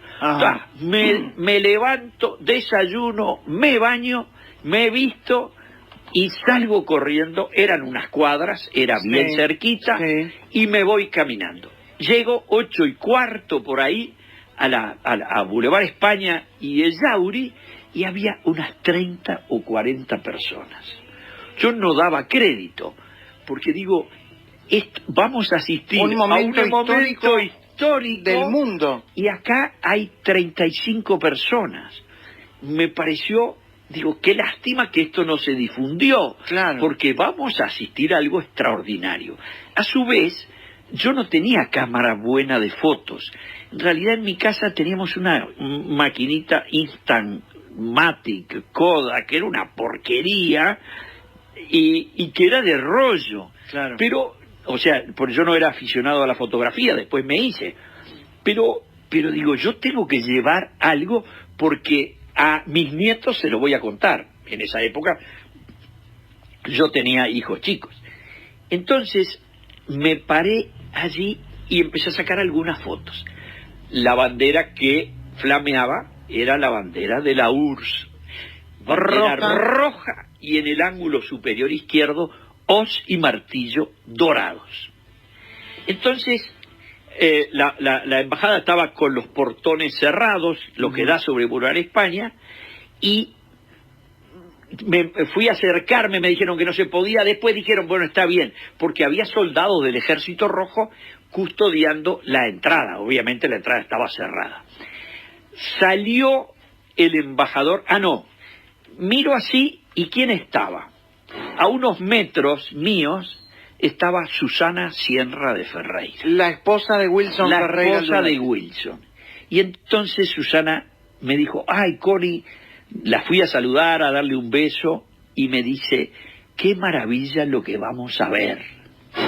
Le digo, Susana, pensé exactamente lo mismo. Y ella me dijo, vine acá porque Wilson, que no está más con nosotros, hubiera gozado esto de manera impresionante, porque tú sabes que no le tenía ninguna simpatía a los comunistas. Le digo, por supuesto, y no sabes la alegría que yo tengo. Entonces nos quedamos juntos y le dije, no, voy a acercarme hasta la reja porque con la camarita puedo mostrar sin la interrupción de ver un portón adelante. Claro.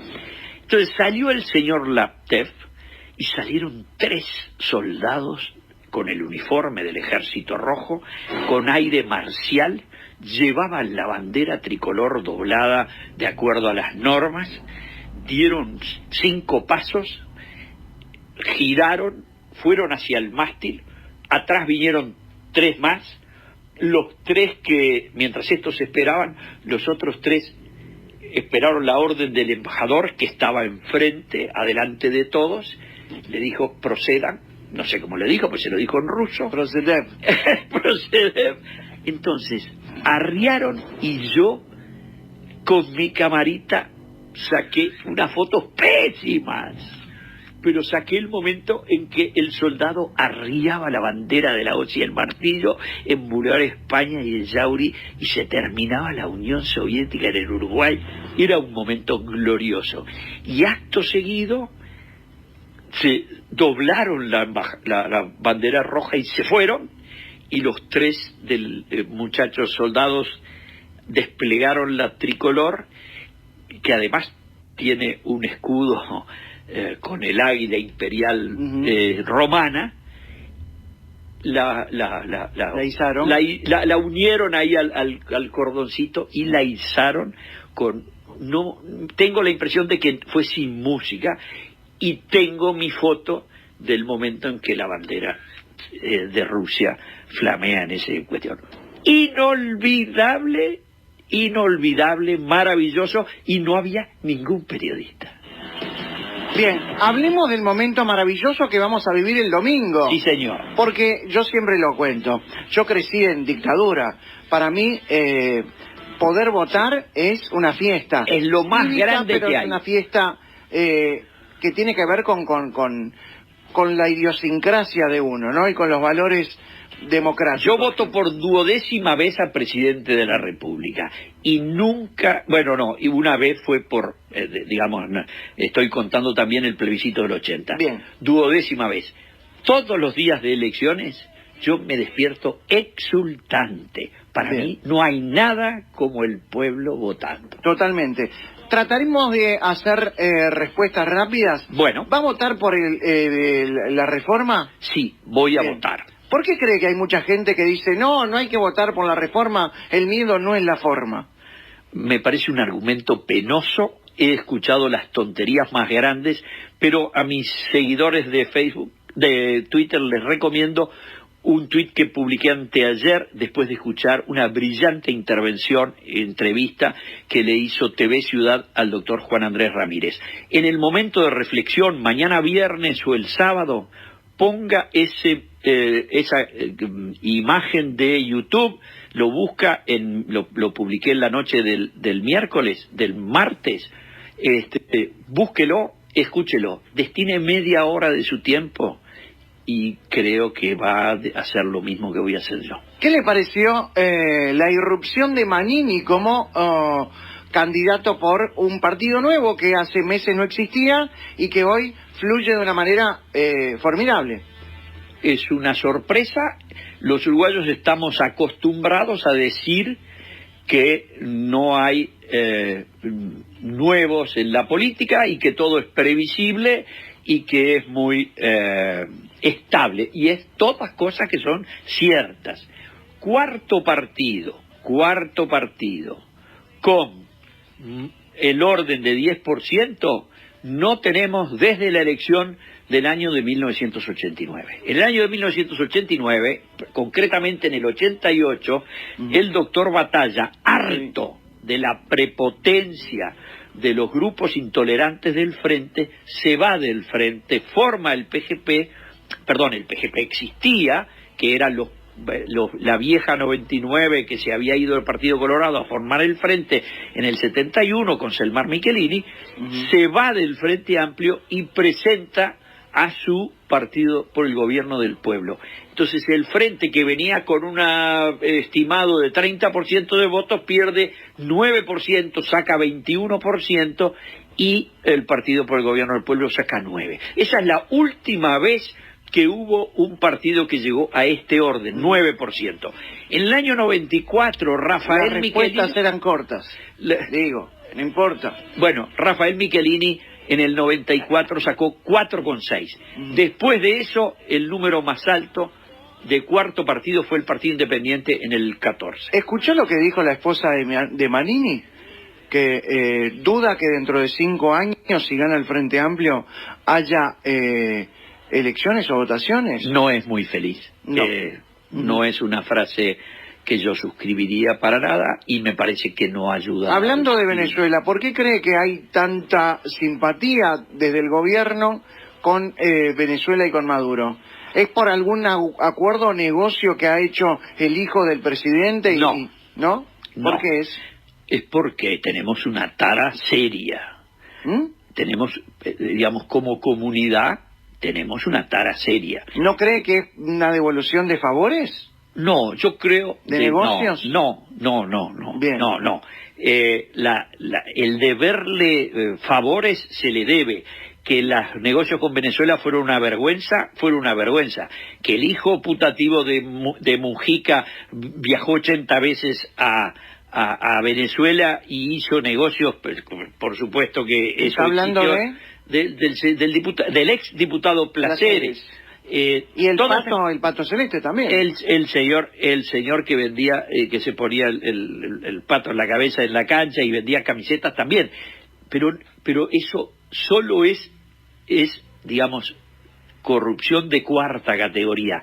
Lo que es vergonzoso es que, después de escuchar las cosas que le hemos escuchado a nuestro canciller hace 1 año, y hace 2, y hace 3, cuando estuvo opinando sobre estos temas, ahora nos hagamos, o se hagan los distraídos. Es bochornoso, un desastre y desdoroso para el prestigio internacional del Uruguay. ¿El retorno de Sanguinetti al Partido Colorado le pareció positivo o negativo? Me pareció fantástico. Es más, cuando él lo anunció el año pasado, de que él lo que iba a correr en la carrera no era con la pretensión de ser presidente, sino de hacer una gran bancada del Partido Colorado, me pareció magnífico. Luego le salió un competidor que le ganó y sigue empujando a sus 83 años, me parece extraordinario. Bien, hay mucho para hablar, Conrado Hughes. Ya va a fijarse en el Twitter a ver cuántos seguidores tiene, pero no se ría tanto, porque ahora vamos a disfrutar de esta parte de la entrevista. Malos Pensamientos presenta Una Palabra. Palabras, palabras, palabras. Una sección donde lo que importa es la palabra. La palabra de Dios. Porque las personas y las actitudes se resumen en una sola palabra. Una palabra. Palabra lamentable, nula, virtual, impredecible, rara, bipolar. Exactamente. Erótica, notable, ausente, distante, explosivo. Donald Trump. Heavy, abierta, fracaso, ancado. Una palabra. Ahora ya. Voy a decir una sola palabra más. Palabras. Conrado Hughes, hemos llegado a una palabra. En una palabra yo le voy a tirar nombres o situaciones y usted tiene que asociarlos con una palabra sola. Solo una palabra en lo posible. ¿Está listo? Estoy listo, soy poco creativo. Es muy divertido. No es fácil. Vemos cómo le va. Fidel Castro. Un asesino. Arrancó fácil, ¿eh? Sí. Margaret Thatcher. Un genio. Ronald Reagan. El más grande presidente del siglo XX.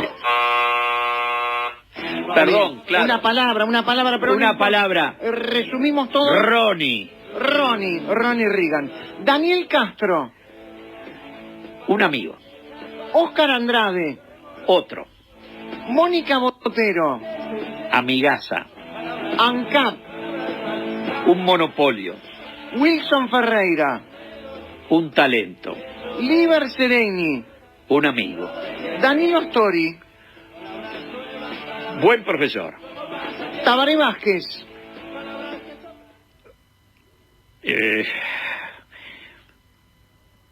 Buena persona. Una palabra, sí, recuérdelo. Bueno, no importa, sigamos. José Mujica. Un soberbio. El comunismo. El castigo del mundo. Los tupamaros. Destructores. El neoliberalismo. No existen. El liberalismo. Las ideas de la libertad. El Partido Nacional. Un afecto. La calle Pou. Gran candidato. Jorge Larrañaga. Buen amigo. Juan Sartori. Recién venido. Beatriz Argimón. Excelente vice. El feminismo en Uruguay. No lo soporto. La ley trans. No la hubiera votado. Vivir sin miedo. Sí. Los desaparecidos. Una preocupación. Que los políticos se bajen los sueldos. Tontería. El déficit fiscal. Desastre. Bonomi. Idem. Sendik. Imperdonable. Graciela Villar. No conozco. Lucía Topolansky. Desastre. Daniel Martínez. Buena persona. Pichenete. Dueños del poder. Ernesto Talvi. Gran economista. Edgardo Novik. Lo conozco poco. El Mides. Una chantada. El matrimonio igualitario. Impecable. Inobjetable. Marihuana en farmacias. Libertad de drogas. Luna. La chantada. Cristina Fernández de Kirchner. Incalificable. Lula. Chorrex. Maduro. Un asesino. Macri. Poco responsable. Conrado Hughes. ¿Cuál de ellos? Somos 6. El que estoy mirando. Un abuelo. Muy bien. Muy bien, se zafó con nota. Sí. Para, ¿qué se quiere ir? No sé, me dijiste que ahora vamos la de 1. Faltan 2 cosas todavía. Perfecto. Y esto es más jodido. Llega a malos pensamientos. Sí, no, paso. Solo una respuesta. Sí. Solo una palabra. ¡No! Solo una contestación. Paso. Ante cada pregunta. Sí. ¡No! Paso. Conrado Hughes, Connie, usted va a tener varias preguntas que responder. Solamente sí, no, paso. Pero paso solo en 2 oportunidades. Ajá. Así que cuide sus pasos, como a lo largo de su vida. Perfecto. Vamos. ¿Volvería a la actividad político-partidaria? No. Si gana el Partido Nacional y le ofrecen un cargo en el Estado, ¿aceptaría? No. ¿Alguna vez votó fuera del Partido Nacional? Sí. ¿En el balotaje del 99 votó por Jorge Valle? Sí. ¿Su vida política comenzó en el Partido Demócrata Cristiano? ¿Fue su etapa de izquierdista? No. Wilson era anticomunista. ¿Usted es anticomunista? Más que él. Cuando en todas las voces escucha hablar a Óscar Andrade, o escuchaba hablar a Óscar Andrade desde su visión comunista, ¿pensaba que si la gente lo apoya, nos convertiríamos en Cuba o en Venezuela? No. Que Óscar Andrade haya votado un 25% de la interna Frente Amplista, ¿significa que en Uruguay la gente no tiene idea de lo que realmente es el comunismo? No. ¿Usted hubiera aceptado un cargo durante la dictadura? No. ¿La calle Pou es liberal? Menos que yo. Sí, no, paso. No. ¿Decir que usted es de derecha hace que la gente lo mire como si fuera pro-militar? No. ¿Podría terminar votando a Manini Ríos si fuera él quien llegara a un balotaje con Martínez? Paso. Formó parte del directorio del Partido Nacional y si se hubiera dado un caso como el de Carlos Moreira, ¿le hubiera pedido la renuncia al partido? Inmediatamente. Sí. A Moreira, sí, claro. ¿Sanguinetti engañó a Wilson para que lo apoyara con la ley de caducidad? No. ¿La ley de caducidad fue un error político? De ningún... No. ¿La izquierda algún día va a reconocer que Fidel Castro fue un dictador? No lo van a reconocer. ¿Está en contra de la ley de inclusión financiera? No me preocupa. ¿Para lograr la inversión de UPM2 el gobierno de Tabaré Vázquez se bajó los pantalones? Totalmente, sí. ¿El modelo uruguayo de sindicatos está perimido? Totalmente, sí. ¿ADEOM logró llegar a un acuerdo con la Intendencia? ¿A Cristian Di Candia se lo comieron en 2 panes? Pero en medio pan. ¿A Cristian Di Candia le queda grande el cargo de Intendente de Montevideo? Sí, inmenso. ¿La Intendencia de Montevideo tiene una pésima gestión? Clarísimo, sí. ¿Daniel Martínez debió quedarse como intendente en lugar de ser candidato a la presidencia? No. ¿Daniel Martínez está capacitado para ser presidente? Sí. ¿La calle Pou está capacitado para ser presidente? Sí. ¿Salvi está capacitado para ser presidente? Sí. ¿Manini está capacitado para ser presidente? Sí. ¿Usted es el mejor panelista de todas las voces? No. ¿Alguna vez estuvo afiliado a un sindicato? No. ¿Sus opiniones en la tertulia o en el 4 hacen que gente del Partido Nacional se enojen con usted? Pregúnteles. Si a la calle se lo compara con Macri y al Frente Amplio, ¿hay que compararlo con los Kirchner? No.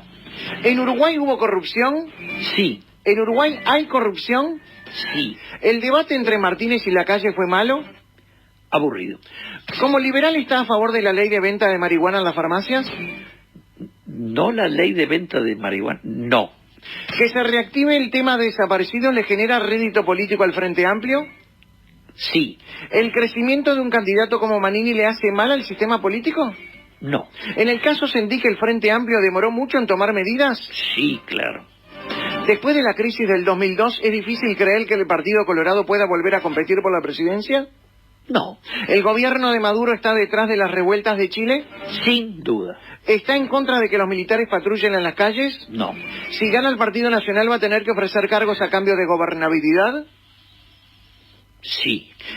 ¿Estuvo bien el Partido Nacional en hacer notar los desastres de Mujica como los de ANCAP, Pluna, la regasificadora, Luz, Sendic en un comercial?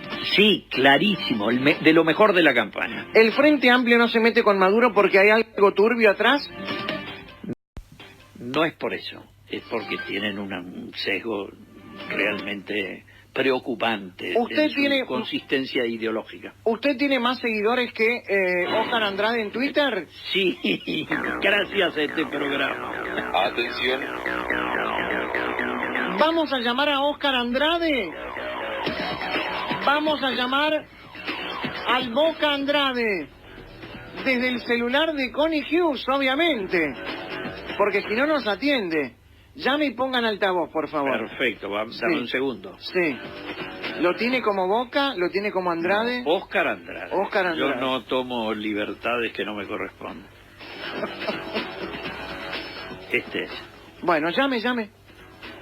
Altavoz, ponga altavoz. Y acerquemos a ver si el micrófono del teléfono... Ahí escuchamos bien. Ahí escuchamos bien, ¿no?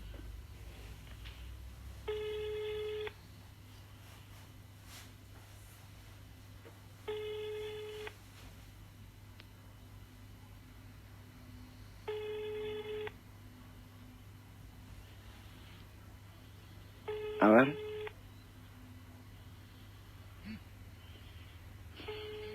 Suena y no responde. No, de acá al domingo no te va a atender. Bienvenido al correo de voz de Antel. No, vamos a intentar de nuevo. Bueno. Vamos a darle una última oportunidad. ¿Le habrán avisado? Sí, vos viste que los comunistas estos se pasan el mensaje uno tras otro y dicen, ojo, la KGB. La KGB le avisó. Ahí vamos, a llamar a Óscar Andrade. A ver, acercamos ahí. Perfecto, muy bien, ¿eh? La tiene clara, ¿eh? Connie con 72 años maneja el celular mejor que yo. Le dejamos un mensaje si no atiende, ¿eh? Perfecto.